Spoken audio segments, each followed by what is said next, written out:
Halo semuanya, jumpa lagi dengan gue Chandra di channel Serapin Tekno. Infinix nggak pernah capek-capeknya nih buat bikin pasar smartphone selalu kebakaran.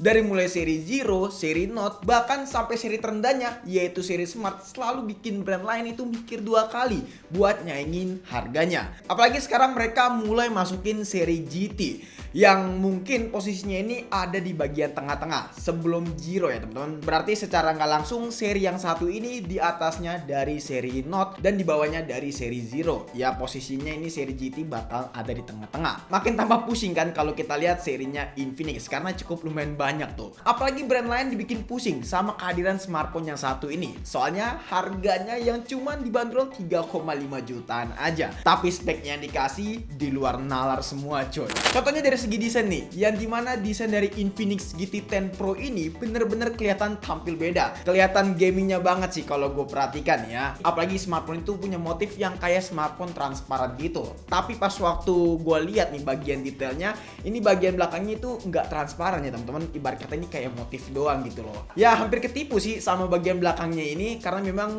cukup lumayan ya bikin orang mikir dua kali sih. Dan bakal lentis bahwa bagian belakangnya ini adalah transparan. Dan bagian belakangnya ini yang menariknya adalah plastik ya teman-teman. Nah bagian ini sebenarnya itu kemarin sempat banget diperdebatkan ya. Soalnya di website officialnya Infinix menyebutkan bahwa bagian belakangnya ini adalah glass alias kaca. Tapi pas waktu gua coba ini bagiannya plastik coy. Soalnya bobotnya ini tuh kerasa ringan ya teman-teman. Dan teksturnya juga kerasa ya mika gitu. Informasi ini memang masih menjadi salah satu informasi yang simpang siur ya. Bagian belakangnya ini plastik atau glass ya menurut gua jujur emang ini kayaknya plastik sih bukan glass ya teman-teman. Tapi walaupun begitu mau glass ataupun plastik gue nggak peduli sih. Yang penting gue cukup apresiasi dengan desain yang dikasih dari si smartphone yang satu ini, si Infinix GT 10 Pro ini ya teman-teman.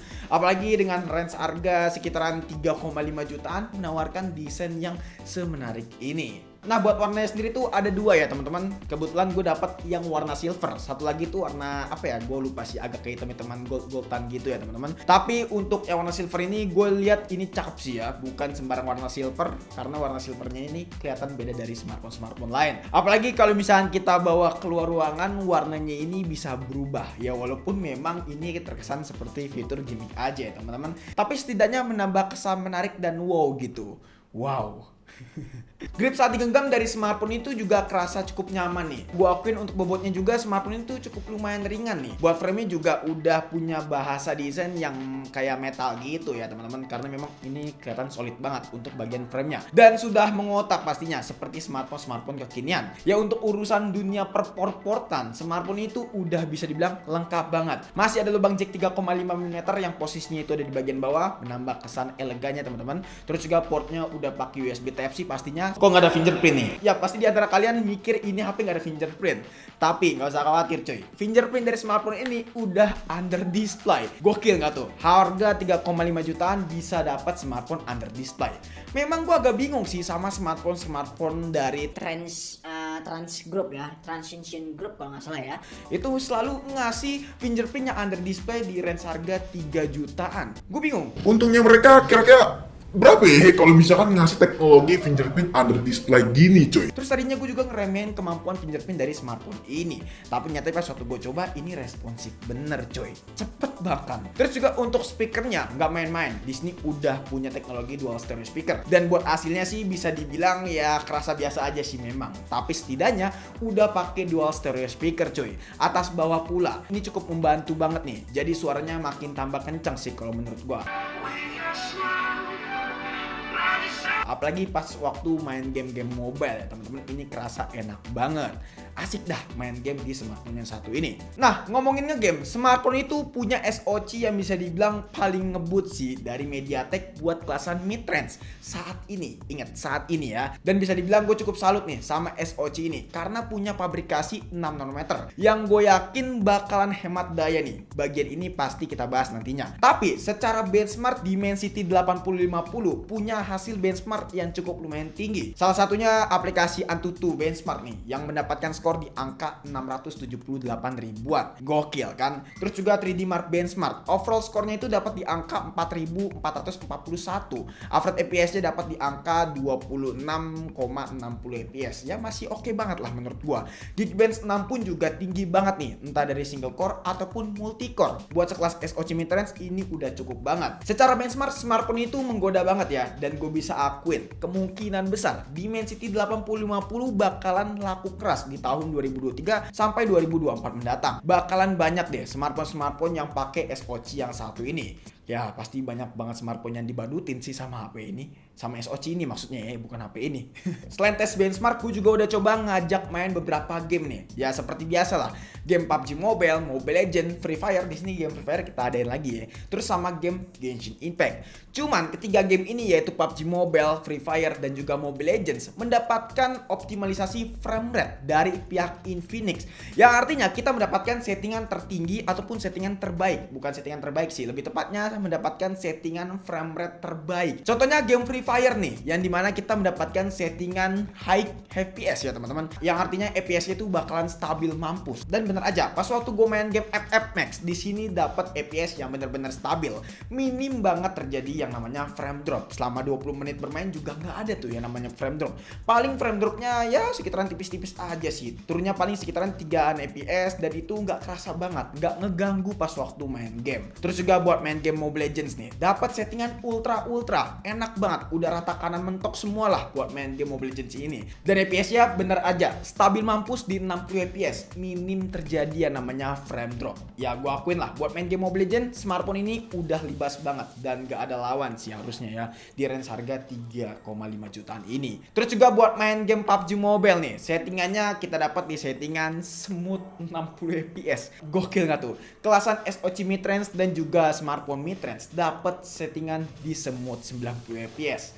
Gokil banget nih HP. Tapi walaupun di sini tembus smooth 90 FPS, yang menariknya di sini cuman di lock sampai 60 fps aja. Ya sayang sih, memang kayak agak membazir ya. Jadi memang gua agak sedikit bingung nih, kenapa smartphone ini bisa tembus sampai 90 fps. Tapi pas waktu kita coba di prakteknya teman-teman, pas waktu kita main game PUBG Mobile itu cuma dapat di angka 60 fps. Dan beberapa terakhir game ya teman-teman, kayak misalkan bermain sekitar udah 15 menit, cukup ada frame drop dari smartphone yang satu ini. Jadi memang tidak terlalu optimas banget nih pas waktu main game PUBG Mobile di smartphone yang satu ini. Tapi gue cukup apresiasi lah, walaupun begitu FPS-nya tetap masih stabil di angka 60 FPS. Dan yang pasti untuk giroskopnya ini lancar jaya. Jadi buat main game PUBG Mobile yang sering pakai giro ataupun game-game lainnya ya teman-teman, seperti Call of Duty Mobile, ini udah recommended sih. Karena memang buat gironya nggak ada yang namanya delay. Terus juga buat main game Genshin Impact nih, yang dimana settingannya gue coba di settingan normal 60 FPS. FPS stabilnya itu di angka 50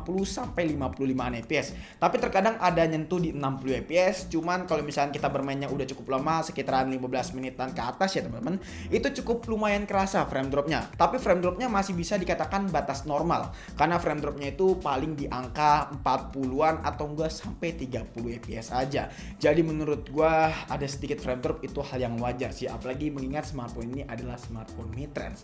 Dan yang pasti pas waktu gua coba semua game, temperatur dari smartphone itu bisa dikatakan adem cuy. Karena buat main game Genshin Impact aja kurang lebih 20 menitan, temperatur HP ini tuh menyentuh di angka 42%. Dan itu kita main dalam kondisi ruangan ber-AC dan juga menggunakan wifi ya teman-teman. Tapi kalau misalnya kalian menggunakan seluler dengan kondisi ruangan yang panas, pasti bakalan beda juga hasilnya.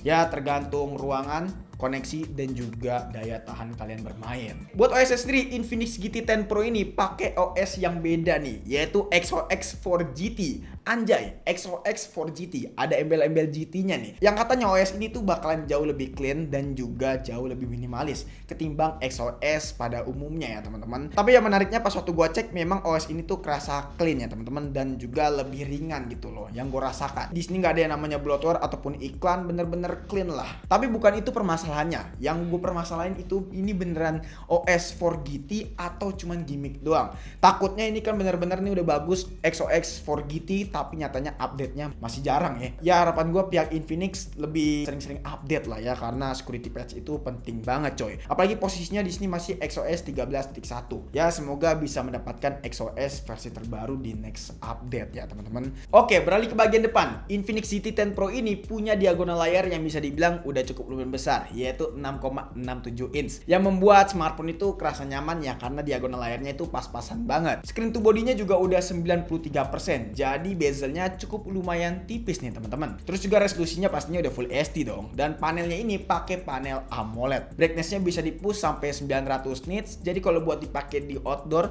smartphone ini masih cukup lumayan kerasa terang ya teman-teman. Dan gue udah cobain, ya oke lah buat dipakai di outdoor, gak ada kendala kalau menurut gue pribadi. Nah terus juga untuk masalah refresh rate-nya HP ini udah memadai banget, yaitu 120 Hz. Jadi buat diajak scrolling tipis-tipis ini udah enak banget. Buat dipakai daily sih udah nggak ada tanggungannya ya teman-teman.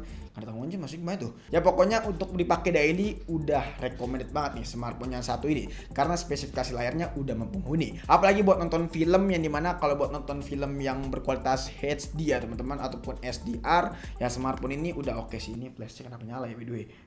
Tapi yang jelas buat nonton film gue nggak ada kendala sih dari smartphone yang satu ini, dan layarnya kelihatan tajam, warnanya juga vivid gitu loh, jadi kerasa nyaman aja di mata. Nah yang menariknya untuk multitouch-nya di sini bisa di-touch sampai 10 jari. Bagian yang simple tapi menurut gue ini penting banget. Apalagi pas waktu gue tes di sini nggak ada tuh yang namanya delay touch dari layarnya si Infinix GT10 Pro.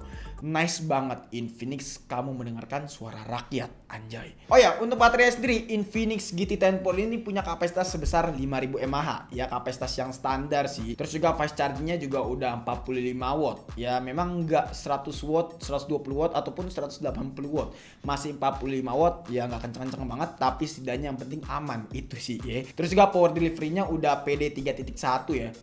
PD 3.0. Terus juga udah ada bypass charging. Ketika charging nih HP pas lagi nge-game itu overheat.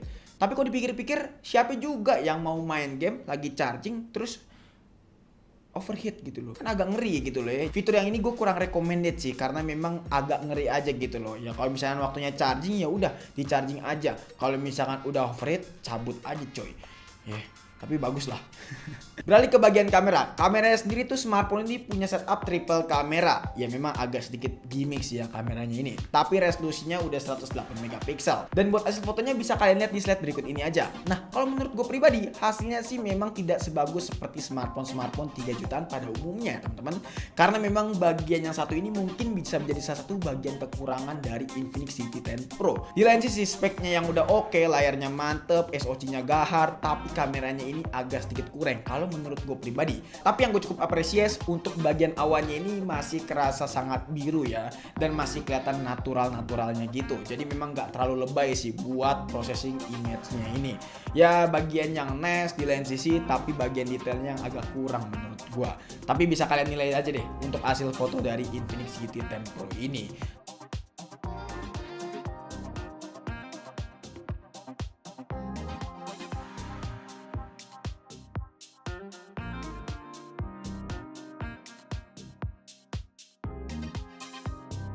Dari hasil foto malam pun juga bisa kalian lihat nih, sebagus ini kurang lebih.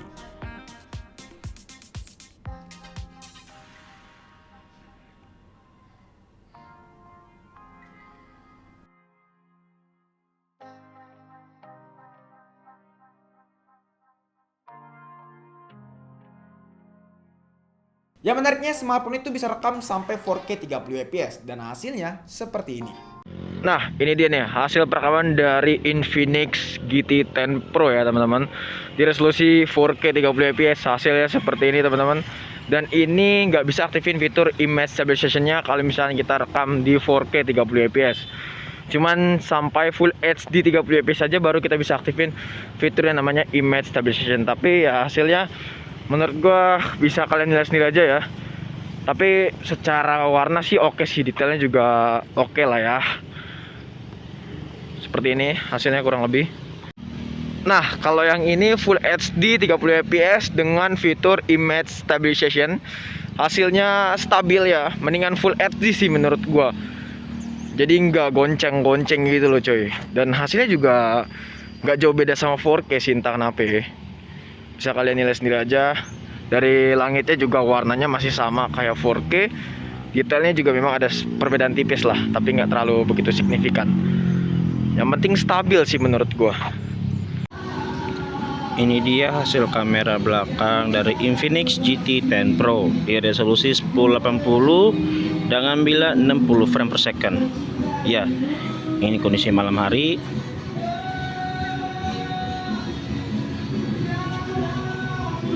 Mari kita bawa jalan.